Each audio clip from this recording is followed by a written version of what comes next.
Welcome back to the Driveline R&D podcast. Jack Lambert here with Josh Heshka and Marek Ramilo. How we doing, fellas? Doing great.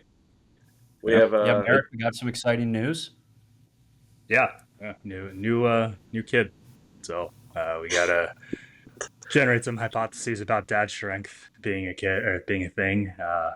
When baby enters the picture, so I'm sure I can get in the high performance circuit and see what the pre and post outlook is like when you have a baby. you're about So to we need enter to send, your MJ podcast era here. You're about to go up. Yeah, yeah, leveling up here.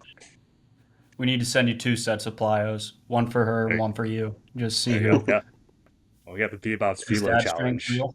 Yeah, who needs So, Lambo versus Connor when we have Marek versus his daughter? stay Yeah, tuned. what do those trajectories look like? How long does Marek have her beat? Yeah, well, we got aging curve expertise on the podcast, so maybe we'll just move the x-axis to start at 0. No one else is Good. doing this, by the way. Like this is Only here only at Drive. Driveline. Only a Driveline can we get this. Only driveline. Only we're the only ones willing to assess month-old babies. Yep.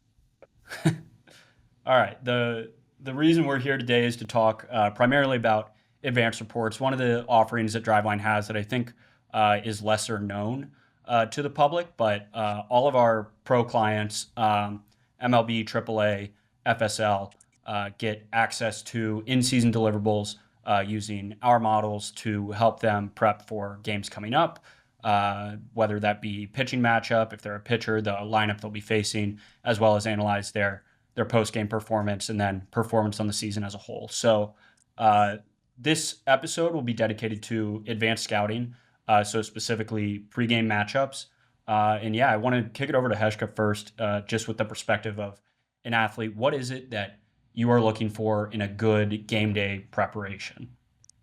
I think it's, especially from my experience in Pro Bowl, I think it's very easy to overload guys with information. Mm-hmm. We have access to all kinds of data, all kinds of different stats. What their zone swing percentages in two strike counts versus non two strike counts. What their chase percentages. We could have tables with literally like 20 columns and 10 rows and like all these different possible stats. And I think it's really easy to get overloaded. And I think the key is not necessarily have all the correct data or the correct stats. The key is making that data actionable. So when I'm on the mound, I know what I'm doing and I have a plan, a very simple plan that I can go to, rather than thinking of like these massive charts in my head. Like, okay, well, it's a two strike count, and I know his in zone swing percentage on breaking balls is this. Like, no, that's not what I'm thinking about on the mound. What I'm Yeah. thinking about is what pitch am I going to throw and where am I going to throw it. Mm-hmm. And so this is something I'm a big believer in terms of our advanced scouting, is that the back end should be as complex as it needs to be. The back end should be, we have these models, we have all kinds of things feeding into these models, whether that's our Arsenal scores, whether it's our stuff models, whether it's our command models. The back end can be very complicated, but the front end, when you present it to a player, needs to be very simple and very actionable. So then in a big moment, they have something that they can go back to that's not extremely convoluted, extremely like difficult to remember. It needs to be a very simple front end for a very complex back end. That's kind of my philosophy. Yeah, I think that makes a lot of sense, especially with the pitching side of things when a hitter has to prep for a starting pitcher and then they might do some work on high leverage relievers they may face. But a pitcher has to prep for 9 guys starting, 13 guys on the roster. Like, you simply can't script everything. You mainly need to know what are the specific key points and when I need to deviate from my current attack plan, and what am I doing when I do that. Yeah, absolutely. I think it's really easy to go down the rabbit hole of just feed guys everything you have. But in practice, I think that either tends to guys, number one, overthinking and then like not actually worrying about execution. Or the alternative is that they just don't think about the scouting report at all because it's way too overwhelming. Yeah. How much of What's that can kind fall on the of catcher? Like, just in your experience. No, it's a great point. I think especially as you get higher and higher at higher and higher levels, the catchers put in a ton of work pre-series. But it's also a little bit unrealistic, I think, for them to memorize all that information for every different reliever they have, right? Like every different starter, every different reliever, every different possible situation, every different possible batter. Um, in my mind, it helps make the advanced scouting report. It The only way that I feel like it can actually be implemented is if it's simple and actionable. Because the more complex it is, the more likely that somebody's going to forget it, or that it's going to be hard to, and not just necessarily that someone's going to forget it, but it's really hard to know what's important and what's not when you have a 10 row by 20 column chart of all these different swing rates and chase rates. Mhm. How do you know which of those stats matters most in a certain situation? All the information is presented as equally as important. They're all a cell in a table. So allowing the data scientists, allowing the analysts to come up with uh, complex models in the back end, but then being able to consolidate that information into what actually is important, I think is one of the important roles of an analyst or an advanced scout.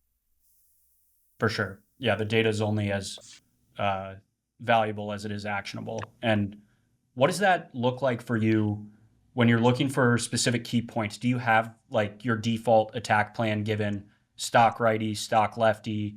Does it change based on like visually looking at how a guy swings the bat? Like, are you able to pick up on any like steep bat path trends, specific places he's looking to get his A swing off?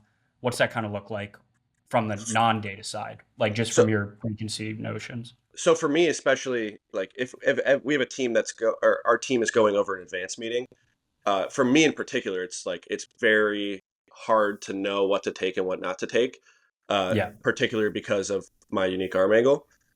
So the way I kind of break it up is I think about it as righties versus lefties. I have different attack plans, based on aggressiveness, based on uh, bat path. So like a steep bat path guy versus a flat bat path guy, I have different ways of going about attacking them.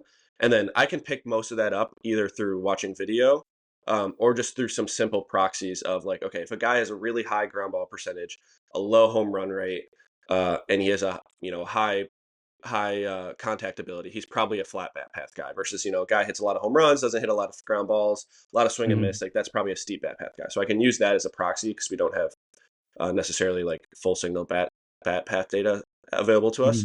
Mhm. So then that's obviously one proxy I can use, and then knowing like what pitches that guy tends to hit well, uh, how aggressive he tends to be, like those can all form uh, the basis of what I'm going after. And then I have one of probably three preset attack plans against righties and one of three preset attack plans against lefties. And then each guy would fall into one of those categories. So instead of memorizing, okay, there's 9 guys, here's 9 different things I have to do, I Yeah. have 3 things I do against lefties, 3 things I do against righties, and each guy falls into one of those buckets, which I think makes it a lot simpler to apply it to different batters and different lineups. When you say three things you do, is that like total script? Is it same first pitch, ideally same put away pitch, or is it this first pitch? If I land it, I know exactly what I'm going to. If I land that, I know exactly what I'm going to there. Like how defined are those things I versus wouldn't like say you know what first pitch you're yeah. going to? I wouldn't say it's exactly script. I'd say it's more so like philosophy. Like some guys I'm trying to get out of the at bat, like just get weak contact, like Okay. so like whether that's like cutters away, sinkers in, like that's one kind of philosophy against a righty, for example. Hmm. Another philosophy would be like we're trying to like get called strikes early, like steal strikes early because maybe he doesn't swing at breaking balls early, and then we put him away a certain way. Another one might be like we're going for the punchy, and so like I'm going like my best swing and miss stuff the entire bat. So it's not necessarily a script. It's more so like the philosophy of how I'm utilizing my pitches, whether Got it. that's like sinker in, sinker away, force him up, whether I use that at all against a righty. Cutters. Am I going cutters, away? Am I going cutters up? Which I know Mhm. is like a weird thing to say, but yeah. So I think it's more so just the general principles that I'm applying to that at bat, rather than the specific like pitch sequences that I'm using. I would To imagine pro- that. Yeah, go ahead, Merrick. no, no, just to pick at your point about like a very simple front end Hechka. I'm curious, like what exactly can you bring with you to the field as far as like in-game information versus if you do enough prep pre-game, then sure you don't need to have any resources with you. But what does the league allow you to have, and what do you make use of? Maybe it's physical game cards or something like that. What can you use? That's a great question. I have seen guys literally pull scouting reports out of their back pocket before. And so I've I seen think, just ready to do it at the major league level. Yeah. yeah, it's allowed. So you can do that.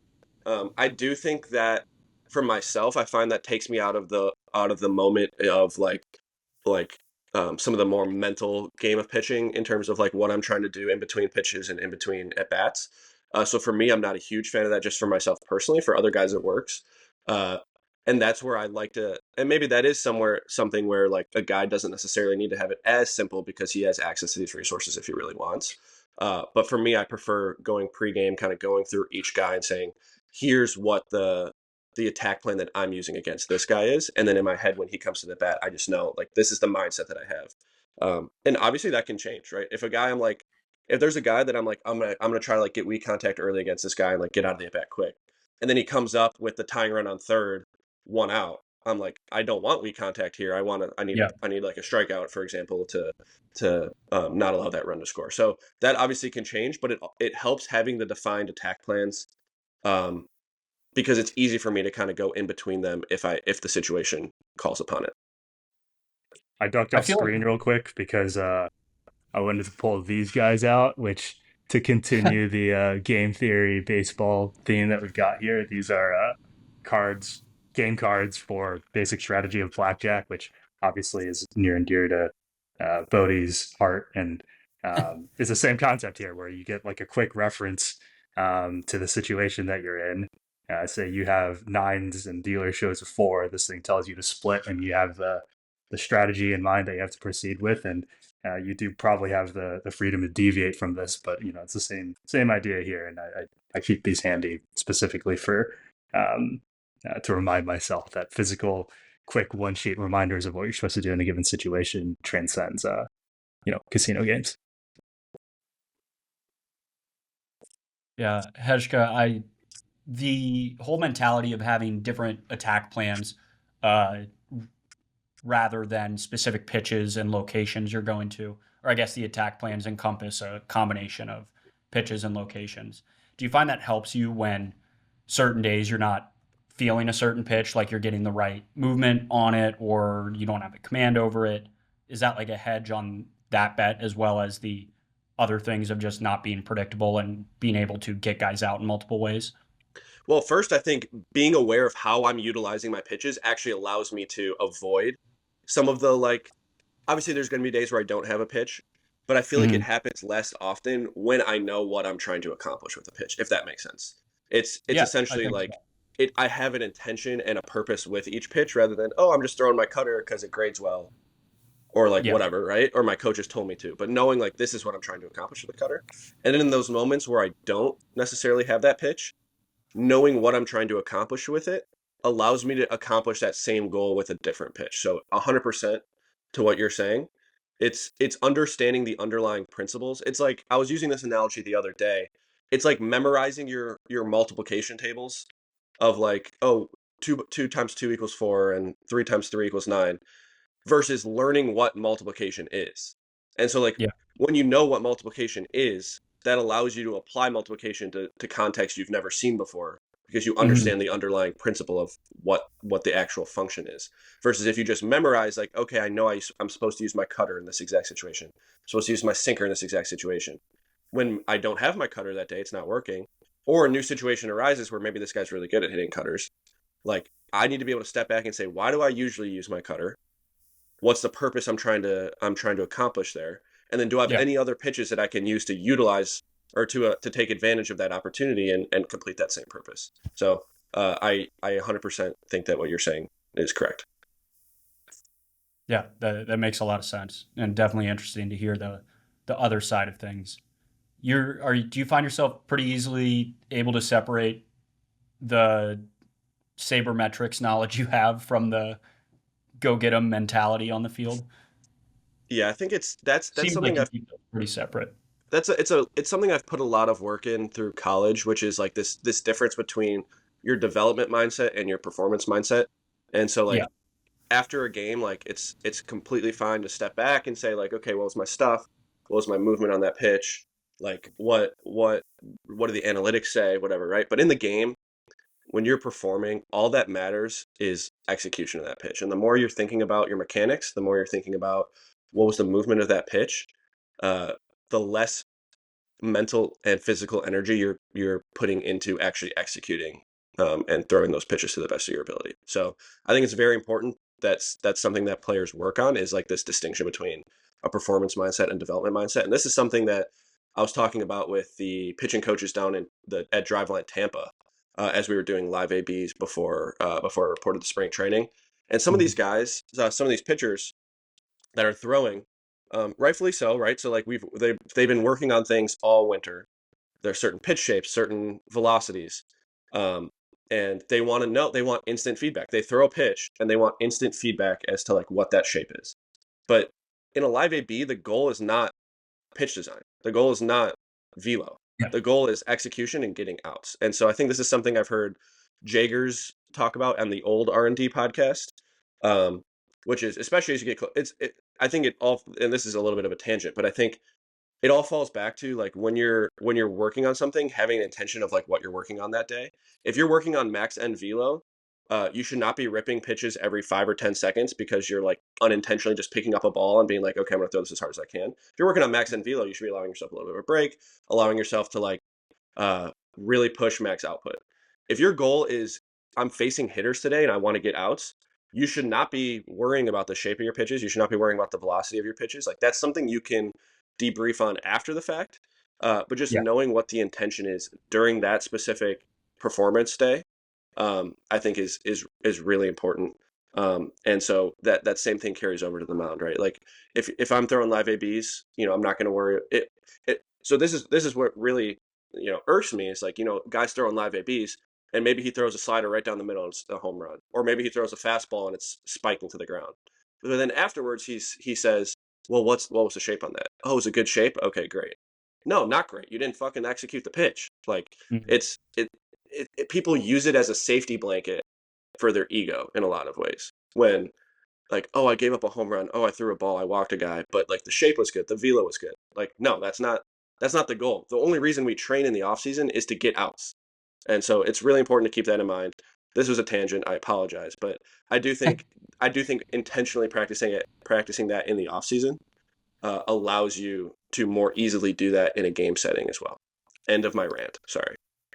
Yeah, no, I think see if I can tie this back to advanced reports. I think it also kind of plays into your first point on things should be as complex as they need to be on the back end. So on the front end, it is as simple as this is the pitch, this is what we're doing with it. And I think now's probably a good time we pull up. We have an example report here of a matchup projected Yamamoto versus the Arizona Diamondbacks, and we can go through that and kind of show how these display information from our complex models.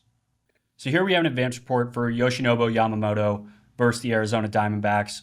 We're recording this a few weeks out, but this looks like a projected matchup for the weekend of May 9th and 10th. So if we go to the first slide here, Marek, we can look at the first page that we give all of our pitchers. So these are game cards, basically giving you the entire lineup, ideally being as simple as possible, giving them pitches to attack with, as well as pitches that these specific hitters punish. So there's a lot of complex stuff going on here in the back end, specifically pitch recommendations. We recorded previous episodes on our different models. So the way those work, these pitch recommendations look very simple. It's just what you're throwing.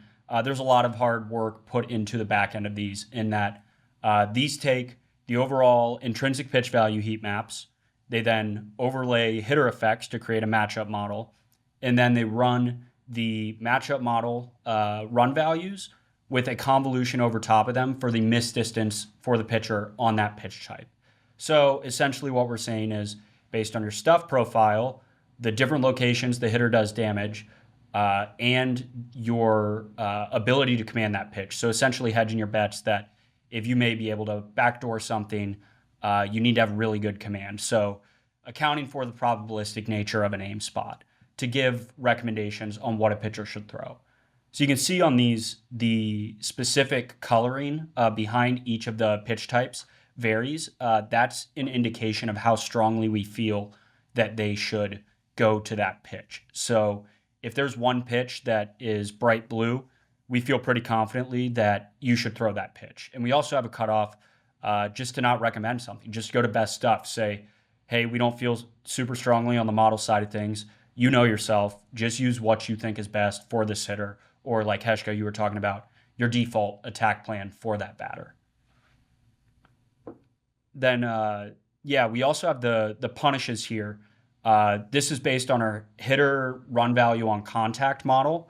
So determining which pitches specific hitters have done damage against previously. So these are keeping these at a high level. More of a proceed with caution flag, just because this damage could have been done because they're looking for this pitch type. It could have been done because this pitch type is typically thrown in one of their hot zones location-wise. So it is not necessarily an immediate no-go if a pitch lines up on this punishes section. It is more so saying be aware of that this can be punished if it were missed. This is a pitch that needs to be executed extremely well.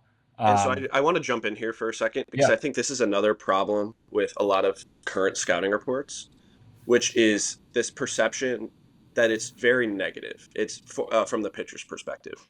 It's, oh, this hitter does this really well. This hitter does this really well. This hitter does this really well. The reason I love these game cards is because it makes you aware of what the hitters do well. But at the end of the day, it tells you, no, here's what you do well. And so, for example, I'm looking at Corbin Carroll. He punishes four seam. It also our game cards also recommend throwing the four seam because for this pitcher, the four seam is their best pitch. And so even though Corbin Carroll punishes four seams, your best stuff at the end of the day is like what you should die in the hill of. And so I really love this approach because it's not just like, hey, avoid this. Hey, this guy does this well. Hey, this guy does this well. It's no, this is what you do well, and this is what you should be doing, which I think is a very important mental framework that pitchers sometimes lack, which is just thinking about like, oh, I can't do this, can't do this. I love the positive reinforcement, and I think that's something that's missing a lot in current scouting reports. And picking up on that, if I were to look at the most recent D-backs lineup, we go Carroll, Perdomo, Smith, Naylor, Gurriel. And if you look here at the game card and you know, not to say that we script outings out or anything like that. And it was an important point that Jack made early on that there is sort of freedom to make your own choices and to not be boxed in, especially when the recommendation is just throw your best stuff or use your judgment or feel to get through the at-bat. You go through those guys. Carroll, we recommend, or at least for Yamamoto, first pitch and two strike fastballs do well. Same with Perdomo.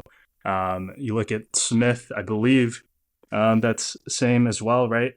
Fastball works first pitch and two strike, and then all the way down to Naylor, first pitch fastball works well. So you go through the first 4 or 5 hitters, and the recommendation shows that, and this makes sense, Yamamoto has a good fastball.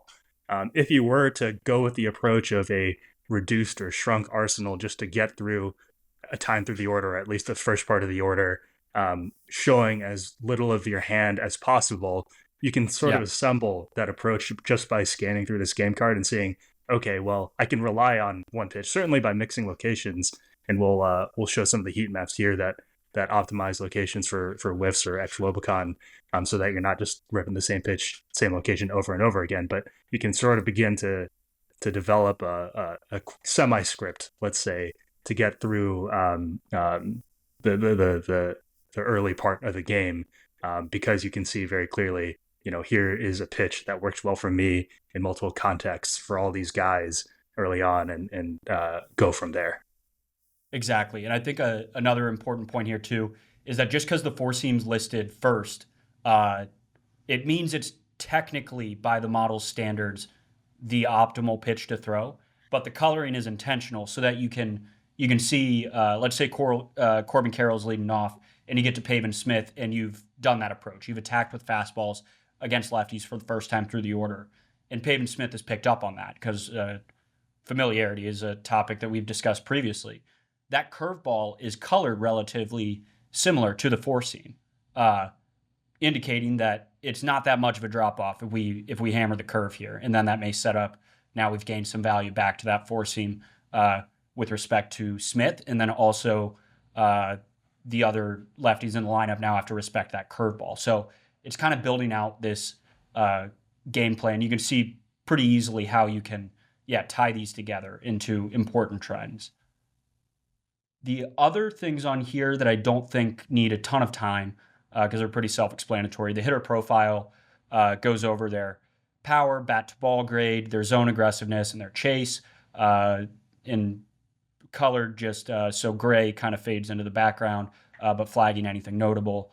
And then as well as on the right side, the first pitch and two strike indicating how patient, how aggressive they are, and if you're able to get a chase on two strike.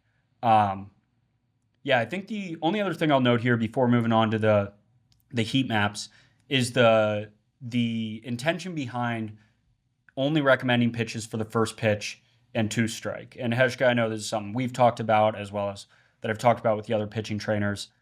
I think trying to script the middle part of an at-bat is very difficult because it is reliant on everything up to that middle pitch going correctly, which doesn't necessarily happen. You could execute a four seam at the top of the zone really well, but you miss by a few inches and now you're at ball one and your plan has changed a little bit. Do you kind of think about, I know you talked about your approach with different kind of attack plans, but what are your thoughts on recommending only first pitch and two strike versus intermediate pitches as well? Yeah, I think this gets to a skill which I think is very hard to quantify, but I think is very important to being a successful pitcher, which is attunement to what the batter is telling you. And not often do we talk about this because it's so hard to actually put a number on like how good a pitcher is at that. But a lot of how you should proceed in at bat is based on what the batter is telling you from your first pitch or two in the at bat, how they're taking the pitch, how they're swinging at the pitch. Like that's the kind of information that you should be attuned to as a pitcher. And like, maybe I throw a cutter early, but I throw it in a different location than I was intending. Like that tells me something different about how I should proceed than if I had executed the pitch to where I wanted it to be. So being aware of like what your pitches and kind of speaking throughout the lens of familiarity in a lot of ways, like what the pitch you just threw tells the batter about like what pitches you're about to throw and like what it sets them up for. Obviously the classic example that we've talked about, I believe on this podcast before, is Paul Skeens against, who was the batter? Do you guys remember? Ohtani. Okay, so it was Ohtani. So, so I'm thinking of the backdoor Skeens example here. So I don't know if that was also against Ohtani or not. But regardless, he was facing a left-handed batter, throws a splinker way outside, and that's probably not in his game plan. His game plan was not to throw a splinker way outside. So if he's just like, okay, like my normal game plan was do this, do this, do this, okay. But now he's smart enough to recognize, hey, that splinker way outside, I can throw a slider off of that and backdoor and get an easy take for a strike three. And so like those middle pitches and even somewhat the two strike pitches, I think in a lot of ways, the two strike pitches that we recommend are a good starting point. But a lot of the times the pitch you should throw should be based on the knowledge you're gaining from the batter throughout the at bat and like what you know of how they're updating their priors based on the familiarity of the pitches that you're currently that you did throw, whether they were intentional or whether they were mistake pitches. But recognizing that you can use your mistake pitches, like those are pitches that you can utilize to get the result you want at a later pitch in the at bat. Yeah, I think that's a really good transition, Marek, if you want to go to the next slide, into what we're trying to do with these specific heat maps. Basically, empower the pitcher to know the specific batter trends against pitch groups relative to their pitch types, and then also locations. So, these game cards give you an idea for where you should start a plate appearance at the high level, that if someone's going to take or chase in certain scenarios. But what you're talking about, Heshka, where pitching doesn't go well all the time, you may have not executed a pitch well. The goal is that these heat maps can empower our pitchers to know how to play their mistakes. So what we're looking at here is damage on balls in play and then swing decision grade. So these are both off of our hitting models, powered very simply or colored very simply. So red is good for the hitter always, blue is good for the pitcher always. So we can see some notable heat maps here. Eugenio Suarez, we recommend four seam. He also punishes four seam. That's very clearly middle of the plate, middle away. He's a very high VBA, high attack angle guy. So we can see we're looking at that up and in slot here, so that he has a hole in his swing. We can also go with fastball low and away. He's really looking to get his arms extended, catch that ball out in front, so we can kind of abuse that with the blue swing decision there outside of the zone. You can see with two strike, we also recommend the curveball. We can see that breaking swing decisions. He's not looking to hit a curveball in the zone. We see blue in there, but he will chase outside the zone. Very similar to a Javi Baez trend with a guy likely looking for a fastball up on the plate. So that breaking ball that has that release angle that almost pops out of the hand is going to freeze him. And the breaking ball off the plate is going to induce a chase, speaking generally. So those are kind of some of the trends we can pick up on this to tie these specific pitch recommendations to specific locations and what will happen when these pitches are thrown as projected by our models. And I think it's important to recognize that Yeah. these are modifiers. So this is his power above expected. These are swing decisions above or below expected. Mhm. These are not related to the pitcher's stuff at all. So these are the modifiers to the pitcher stuff that we use in the matchup model. These are not based on the. So you see power. Suarez. You see power on fastballs. It's like, wow, like he does really well on fastballs. But as like Yamamoto's fastball is so good that it likely neutralizes a lot of those effects. So it's just important to recognize and maintain knowledge as a pitcher of like what you do well, so you can keep that in context and not just say like, okay, this guy does damage on fastballs in the zone, I should avoid throwing my fastball. No, the point is he does damage on fastballs, but my fastball is still so good, which is why it's recommended as the primary pitch there. Exactly. Yeah, I think just looking at a few more notable guys here, like Geraldo Perdomo. Is that the previous page, maybe? There we go. Yep. Yeah. So patient first pitch, low 2K chase, and doesn't necessarily punish anything. So this is a guy we just want to pound the zone with. You can look at the swing decisions against fastball and breaking and off speed in the zone, all blue, indicating he is not swinging when he should. We can see he's also not doing damage on those pitches in the zone. So this is a guy that the MO should be, let's just attack. If we're looking to get 6 innings out of a start, this is a great opportunity to get some weak contact, force him to do some damage there. Do any other notable guys stick out to you? I don't know if you want to go to future pages. That's why I jumped the gun here a little bit, switching to the next slide, because I think Naylor and Gabby Moreno are really nice examples of hitter profiles that you mentioned on the summary page. We describe patience versus aggressiveness as one of the traits here. And Naylor, we have a really aggressive hitter. Moreno, we have more of a patient hitter. And what I really like about these reports is when you spotlight multiple themes that all converge on a pretty, not obvious, but pretty dominant strategy or like can coalesce into a single narrative about how you should approach the hitter. With Naylor, you can see between him being a chaser with 2 strikes, generally high chase and aggressive in zone, it leads you to conclude that if you get Naylor into a 2-strike count, you have a decent amount of margin for error where you definitely better not end up in zone with 2 strikes on him. You have all these reasons to have leverage to try and target a chase, to get him in a spot where you can throw your best stuff and not make a mistake, because the odds are the observed performance of Naylor in this situation is to go out and chase your pitches out of zone. So you can't make a mistake there if you get him into the 2-strike count, and you can kind of let it eat with your stuff, get him off off the sort of thing that he would do damage in, because you also see that he's aggressive in zone generally. You want to avoid that sort of consequence. Now, with Moreno on the other side of it, you have a patient hitter, patient in zone, patient first pitch, and low chase. You also see some blue in zone with the fastballs in a swing decision heat map. That's a guy where you got to land that first pitch strike or that early, Yeah.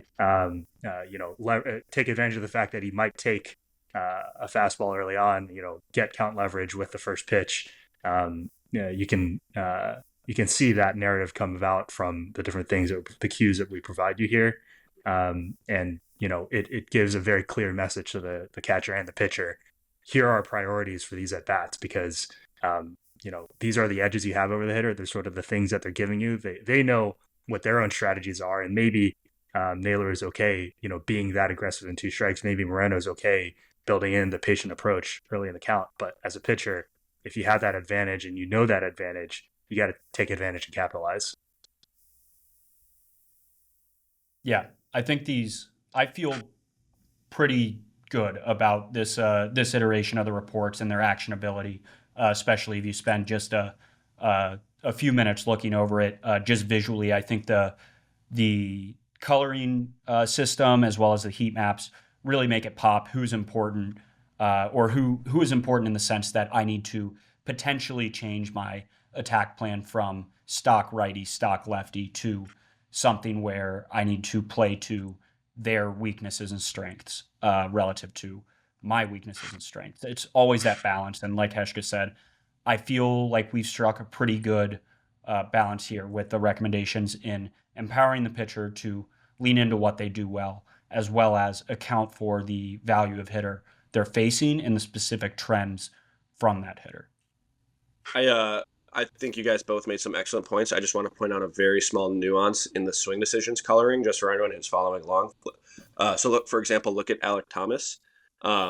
We, as Lambo mentioned, blue is always good for the pitcher. So blue above the zone means that he chases too much. Blue in the zone means he doesn't swing enough. So just understanding that there's a difference between those. Yep. Blue doesn't necessarily mean, he swings too much, swings too little. It's good for the pitcher. So swinging out of the zone, blue out of the zone, means he chases too much. Blue in the zone means he doesn't swing enough at those pitches.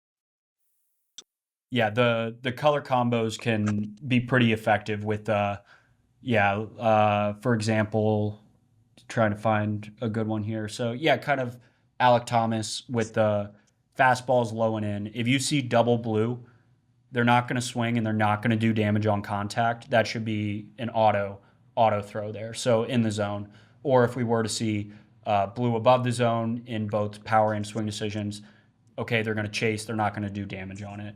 The only time I can think it would be advantageous with a blue-red combo, or always advantageous. There are specific instances where you can go through the thought exercise of when I would or wouldn't do this. If a guy is blue on power in the zone and then red on fastball swing decisions in the zone, okay, so if I throw it over the plate, he's not going to do damage on it, and he is going to swing at it. So opportunity for a quick out. So with a little bit of a learning curve of reading these heat maps a few times, you're able to paint a pretty clear picture of how you should be going about a specific outing.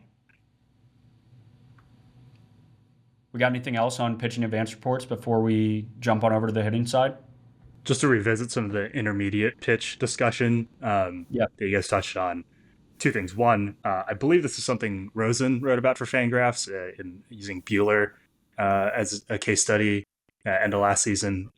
Plugging that, I thought it was an interesting article. I don't remember the main takeaways, but wanted to shout that out. And then also, we've not done the full research ourselves, but this could be another application for Arsenal metrics where kind of the utility of mixing and matching is in those intermediate count states, because specifically, everybody knows I remember it being 10 years old and being taught a 2-pitch put away sort of thing where you're mixing, fastballs up and in and changeups away as the like archetypal strikeout strategy, right? All that is saying is you're maximizing your mix between two pitches. One is a 2-strike state and one is the intermediate state. So certainly there's a way to use match in the same function, and again, this is research that we haven't exactly done yet, but that might be another way to see some value out of Arsenal width and depth in the intermediate count states.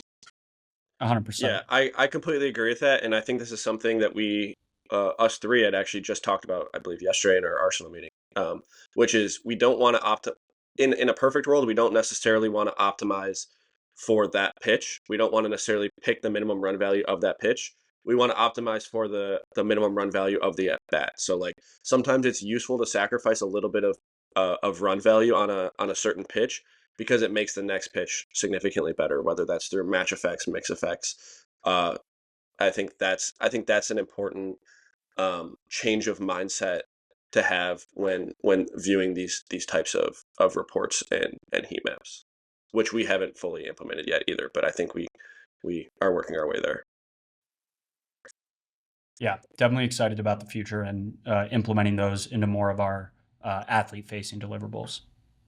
All right, so we've replaced Hejka with Andrew Aydt, our assistant director of hitting. He works with a bunch of our big league guys, so he's dealing with these deliverables a bunch in order to prep for specific pitchers. So we have another example from the weekend of May 9th that is a projected matchup of Corbin Burnes versus the LA Dodgers. We chose Shohei Ohtani specifically to look into and kind of get Andrew's perspective on how to interpret these reports and make them actionable for hitters.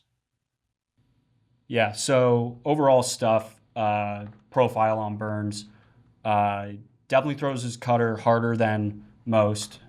We want to switch here. You can actually see what you're looking at. Yeah, Burnes definitely kind of a three-pitch guy against lefties. So cutter primary, throws it hard. That's the pitch he's known for.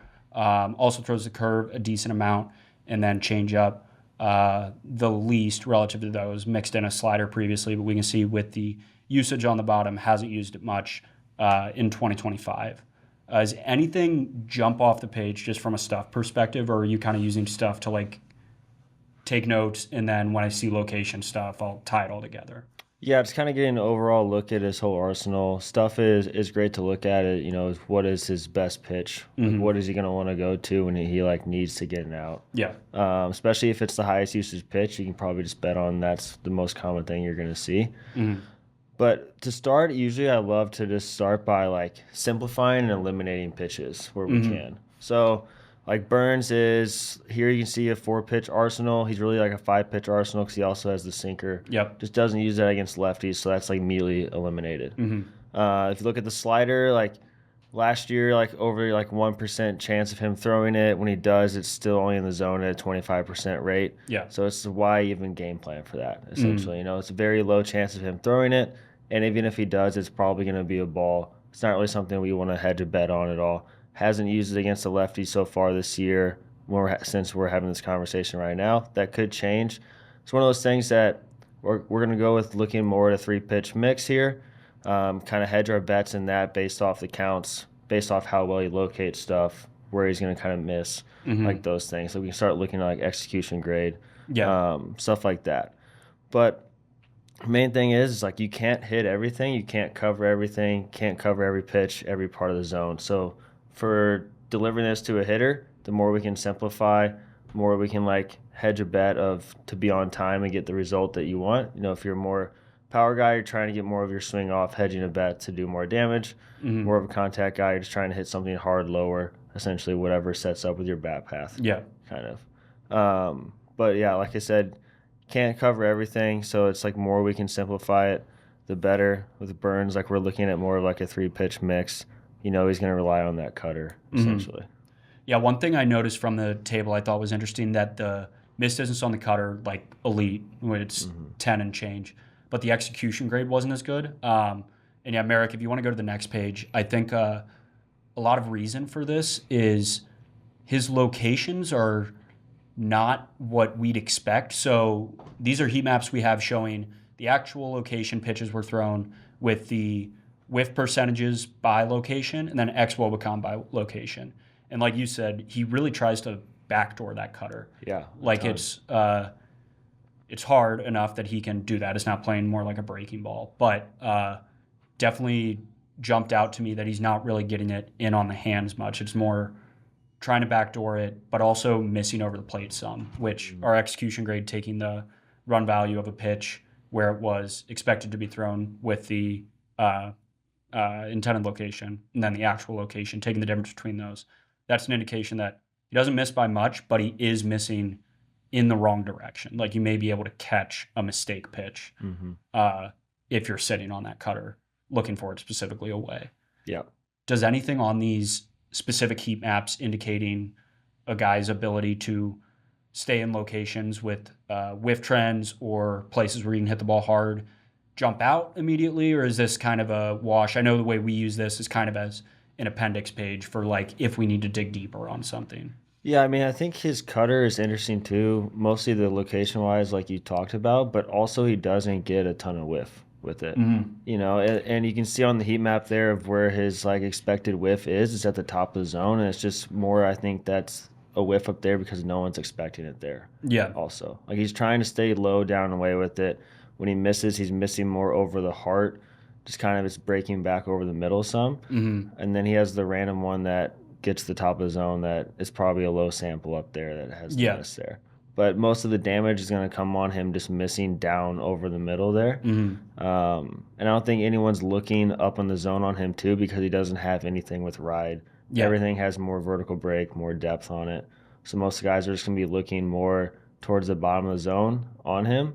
And also just like trying to eliminate chase below the zone because that's like where he's going to like have like a good result on you is if he can get you to chase down out of the zone. Yeah.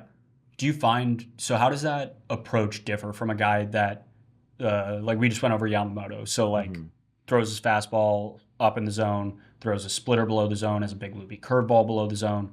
So you have to cover like a wide variety of potential pitches, like mix plus we talked about our Arsenal stuff previously.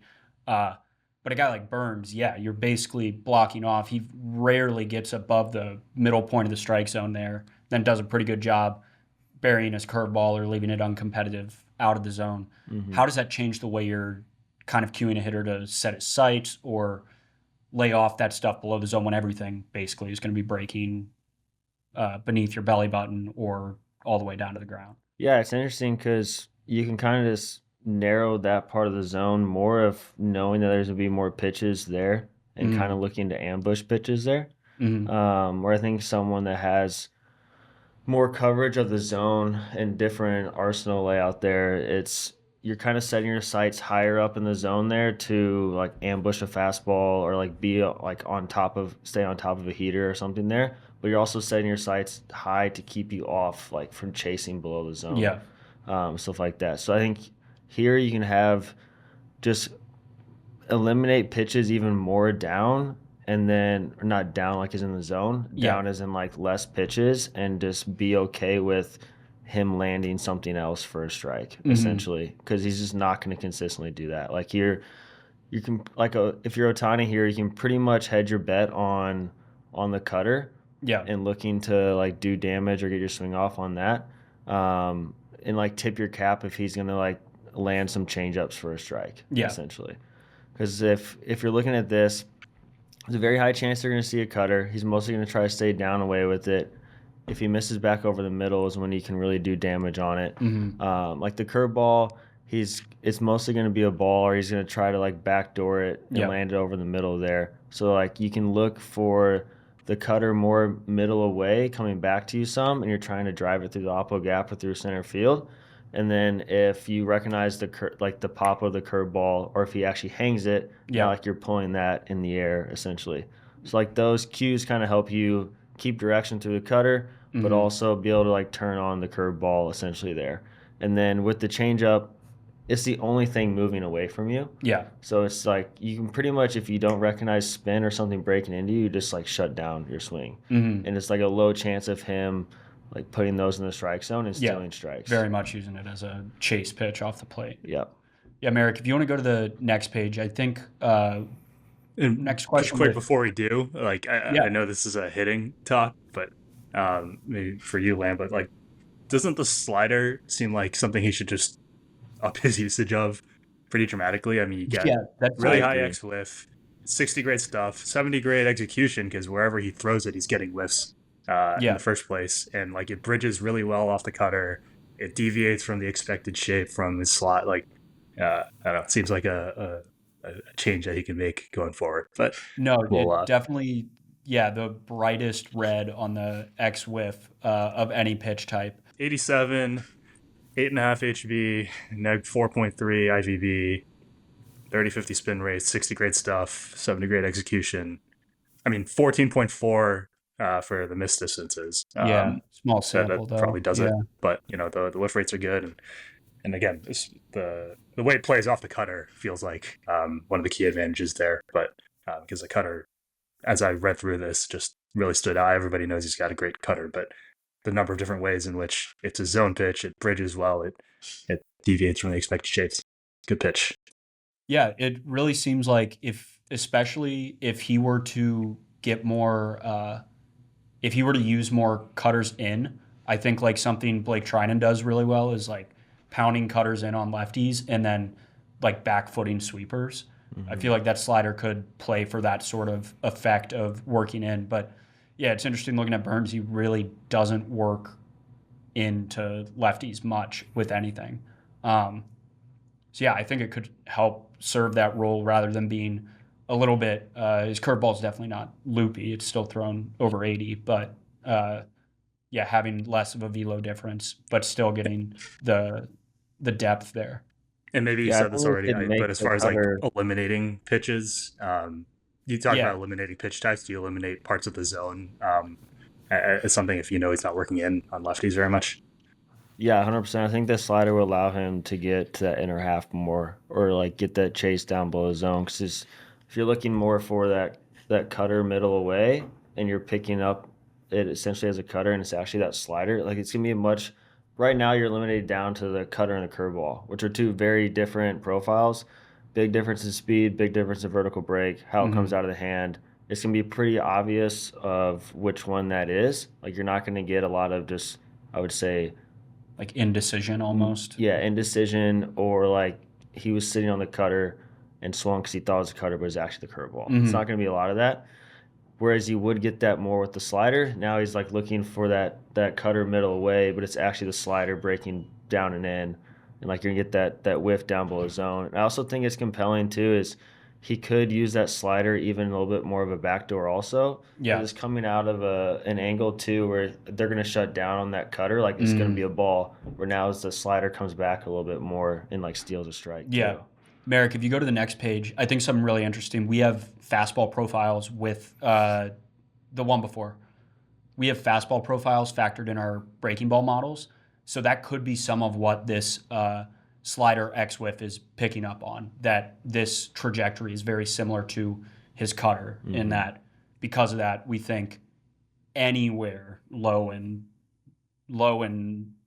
inside in the zone is going to generate whiffs against lefties. Yeah, so something I touched on with looking to set your sights for the cutter middle away and see it kind of through left center field, and that kind of hedges your bets for the curveball. So I really like these visuals we have here showing the 3D trajectories set to the typical locations for each of the pitches. So here on the left, we can see the cutter thrown to its typical spot, which is essentially middle. And at that point in time, the curveball is a little higher and hasn't reached the plate yet. By the time it does reach the plate, it kind of ends up low and away. So, yeah, Andrew, if you want to elaborate on just kind of when you're looking to hit the cutter a certain direction, you can mess up, or I wouldn't say mess up because what you're saying is it could be more recognizable. You can set yourself up to start your swing in that way. And as you recognize it, easily adjust to pull that curveball for a home run. Yeah, and so it partially here with Burns too, it goes into him not really coming inside with the cutter unless it's a miss. So you can actually kind of set your timing up to see this cutter a little bit deeper as you're looking for it middle away. So you can let it get deeper, and then especially a guy like Ohtani has a lot of juice to the opposite field. He can hit this pitch out to the opposite field. Yeah. So like you can let it get deeper. You're have longer to pick it up. You're looking to hit it more oppo or to center field if it starts to come back in a little bit more. And that letting it get deeper timing, like you're seeing here, the cutter's already getting to the plate. The curveball is not there yet. So this still gives you some margin of error to hit the curveball also because you're seeing that deeper. Now, if he starts to leak that curveball back over the middle, your timing is set up to pull that ball in the air, essentially. Yeah. And I think this is really interesting with Ohtani also because as Ohtani is a hitter here, you're looking at, you've eliminated down basically to 2 pitches with the cutter and the curveball kind of laying off the changeup. It plays different. It's not going to be in the zone. You're kind of shutting down off the changeup. So you're eliminated down to the cutter and the curveball. And if you look at, as Ohtani is a hitter here, you know which ones you hit better. If you look at your last year, like you hit the curveball much better than you hit the cutter. Mm-hmm. So cutters Burns' better pitch. It's a pitch that you didn't hit as well last year out of the 2 that he's going to throw. You have a way higher chance probably of seeing a cutter. Mm-hmm. So like you're kind of selling out, hedging your bet more on the cutter, and then you're kind of setting your timing up for that to still have a chance on the curveball. Yeah. It would be different if Burns, busted guys in with the cutter here because then you probably need to not back that cutter up as much because otherwise you're just going to get blown up in with it. Yeah. So like that would be, you have to hedge your bet even more if you're looking for it more middle in because you need to catch that pitch a little bit farther out front. You need to make the decision a little bit earlier. Yeah. You're kind of selling out more to the pull side, whereas him mostly staying away with it, you can back it up a little bit more, which gives you a better chance on that curveball too. Yeah. Kind of open question to Is Marek. it all about seeing the hump out of the hand if it's down to cutter and curveball? We do a lot of stuff that is, looking at how the pitches, how tightly they are at the decision point. But when you have that kind of distinguishing characteristic on the curveball, is that something you tell the guy, lock in on seeing that and that'll tell you everything you need to know? Yeah, and so one thing we have in a hitter report too is kind of like the arm angle with it. So we'd see if there's a change in arm angle from the two, and if there's not, then you are looking for more for that hump. And especially with the curveball here, you're looking for it more up in the zone or like coming out higher, because if it comes out around the same like slot or visual angle as the cutter, it's just going to be a ball below the zone. Yeah. So Exactly. that's where you're looking for it more up, and then that's like where it's coming back over the plate. You're kind of pulling it. So that's like kind of where I again think that having that slider used more on the lefties would benefit him, just because it's going to come out more of the same visual as the cutter and tunnel or blend with it better, essentially. For sure.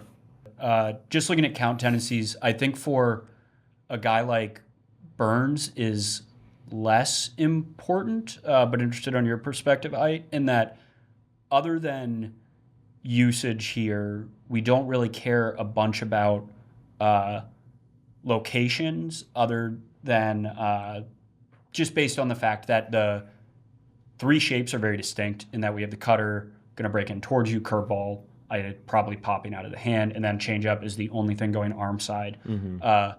So it's pretty set, at least if I'm interpreting right, like the general ball flight cue or how we're approaching this guy in all counts.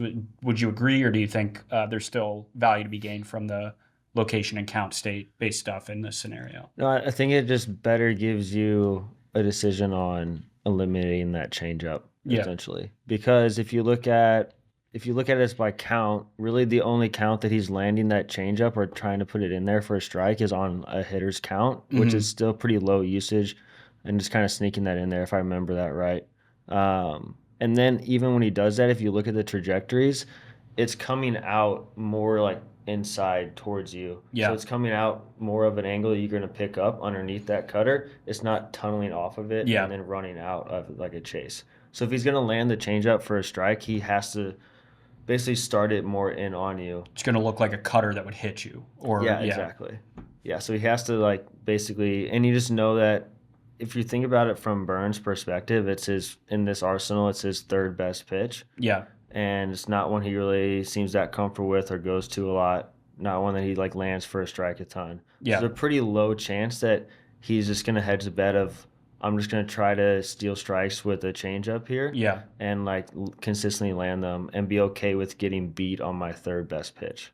So an interesting question specific to Ohtani. So I won't pepper you too much on him because he's not one of our current athletes that you know everything about. But we've worked with some high caliber athletes previously. How much are you trying to factor in Burns thinking this dude's the best hitter in the world. Like, I may need to change something with this. Are there certain guys where you have to dig a layer deeper into how he's approached other elite lefties, or if that usage changes? Yeah, you can look at similar hitters and dig a little bit deeper, but that's kind of the difference of, I would say, like pregame planning and like in-game adjustments. Okay. Essentially. Yeah. It's like, this is the info we have, the best representation of how he's pitched in the past, say how he's pitched me specifically in the past, like what I think he's probably going to do, what his better stuff is, where he tries to go with it. Kind of create a formal game plan of what is most likely going to happen, and how that sets up for me as a hitter, what's going to be the best success. That's what a lot of the conversations we have with guys too is like, this is the best game plan going into the game. Yeah. We've eliminated these 2 or 3 pitches until he shows us something different. Yeah. There has to be a big change in what he starts throwing to other hitters leading up to my bat, or like in my first at bat or 2 of the game. If he does start using like a changeup sinker here a bunch this game, then that's more of an in-game adjustment that we kind of have a plan for, that we'd change. But like right now, this is like the most probable thing that's going to happen. So like, that's what we're hedging our bet on. We don't want to like game plan around something that's not likely going to happen. Yeah, that makes sense. So I think final question here, these deliverables, the way they kind of work at Driveline, we make them primarily for our trainers, and then a lot of the visuals get passed along to the athlete. Yeah. But usually to the trainer, filter down the info into athlete specific. You guys have worked with them. You know what they want to hear, what they don't care about. What would you say, not literally to Ohtani, to your average athlete, assuming in this case this is Ohtani, what's the final message you're sending to about Burns? Yeah, so we basically give them the parts of the report that they want each day to look at, more granular. Some guys want more info, want like the whole report. Some guys just want, a visual or 2 and like the summary notes. Yeah. So as a trainer, we go through this whole thing. We look at all of it, and then we just drop like the summary notes with the info that they wanted, essentially. And so that's where it just boils down to like a simple game plan of, looking more for the cutter middle away, looking to drive it more to the opposite field. And then like in certain counts, maybe we switch that approach a little bit. We have kind of like that overall approach, what we're trying to do with it. And then maybe like any like outlier situations, like, hey, in a 2-1 count, he goes to this pitch like way more, something like. So maybe that's the one time we don't sit on the cutter or something, if he's just trying to like flick over, curveballs in those situations. But we have kind of like that bigger like formal game plan with the ball flight target, and then probably like a 2-strike approach, essentially, which like for certain guys that changes quite a bit, just because maybe it's you have to look for a certain pitch more to keep you off something else, because most time when guys are getting to 2 strikes, they're seeing the higher stuff plus trying to get them to chase out of the zone. That's where it kind of is more formally dictated based off of that current hitter, like how good his swing decisions are, what kind of like matchup they have with that pitcher. But overall, it's getting boiled down to just a very simple, just like approach. And then it's kind of on them a little bit with like a backup plan if we see a pitcher like deviating from what we expected. Yeah, definitely. I think another thing too, I know we give our athletes, is sometimes the easiest preparation is just remembering previous matchups. So a guy like Shohei has only been in the NL West 1 year, but 3 years from now, Burns signed a big contract too. He's probably going to know how Burns is going to attack him. So something we're not showing, we also are offering, we show them any previous damage they've done against that guy, which I think can be a helpful, just quick reminder of, here's this whole at bat that ended in a 8-pitch walk, or went yard on the first pitch, whatever. That, along with literal video of the specific pitcher executing a pitch as they typically do, I think can be an effective reminder to an athlete. I really liked in that video, just watching it before we jumped on here, that you could see that, the one that Ohtani went yard on, the cutter, was like the one that Burns left in a red zone. He was dotting basically every other one in their matchup history and getting decent outcomes for it. But the one that he left in a spot where Ohtani could do damage, he absolutely did damage on. Yeah. I would imagine it gets more buy-in from your perspective, saying, hey, we're going to look for this middle away. Sometimes he misses over the plate, and then show him a video of here's where he missed over the plate and you went yard. You went yard. Yeah. Let's do this again. Yeah. makes it easy to prep for. Yeah.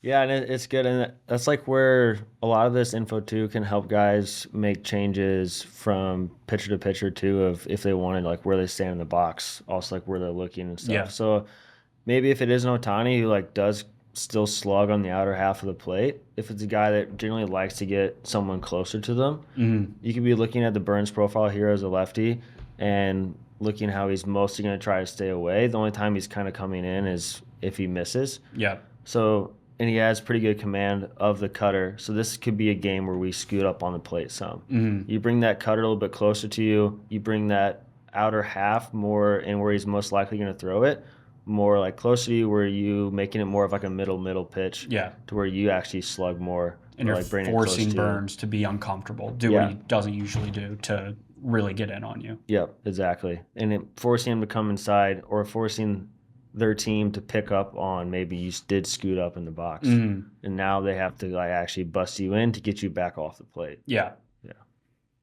Cool. Yeah, I think it's really interesting to see from our perspective. All the models fed in, they don't mean anything unless we get something worthwhile, and having you guys able to interpret them definitely makes it gets that worthwhile. Yeah, it's a lot of fun taking all of that and turning it into a game plan. Sweet. Well, appreciate your time, Aydt. That's all we got on advanced reports.